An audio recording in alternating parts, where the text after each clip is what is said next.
ట్రిప్కి వచ్చి కూడా లేట్గా లేవడం మన స్పెషాలిటీ అనమాట. అందుకని సమ్మిట్కి వెళ్ళేసరికి చాలా లేట్ అయిపోయింది. టికెట్స్ దొరకలేదు, టికెట్స్ లేవు అసలు. ఇంకా డిసప్పాయింట్ అవ్వడం ఎందుకు అని చెప్పేసి గ్రాండ్ సెంట్రల్ టెర్మినల్ కొంచెం సేపు టైం పాస్ చేసినాం. And it's really beautiful. Subrahmanyam for sales cinema shooting ఇక్కడే జరిగిందనమాట. సో అక్కడి నుంచి సబ్వే ఎక్కి సెంట్రల్ పార్క్కి వెళ్ళినాం. ఎందుకంటే సెంట్రల్ పార్క్లో పార్కింగ్ దొరకలేదు కాబట్టి వెళ్ళిపోయినాం కదా. సెంట్రల్ పార్క్కి వెళ్ళి మన అలియాస్ ఆఫ్రికన్ షారుఖ్ ఖాన్ అంట, మనోడికి $40 పర్ పర్సన్ ఇస్తే సెంట్రల్ పార్క్ అంతా తిప్పిండు. ఇది స్కామా పీకా అని మనకు పక్కకు పెడితే మేము నడవలేక అది ఎక్కినాం. మంచిగానే అనిపించింది ఆ రిక్షా.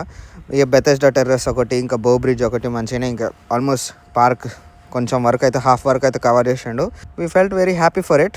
బట్ మీరు నడవాలనుకుంటే నడవచ్చు, ఎంజాయ్ చేయొచ్చు.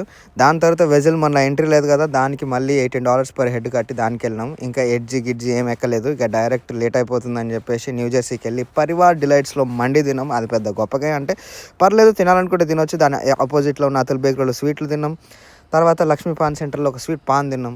ఇవన్నీ అయిపోయిన తర్వాత బ్యాగ్ నిండా మెమరీస్తో, ఫోన్ నిండా ఫొటోస్తో హ్యాపీగా న్యూయార్క్ ట్రిప్కి బాయ్ చెప్తూ టేక్ కేర్. మీరు వెళ్ళాలనుకుంటే వెళ్ళండి, ఎంజాయ్ చేయండి. It's worth it.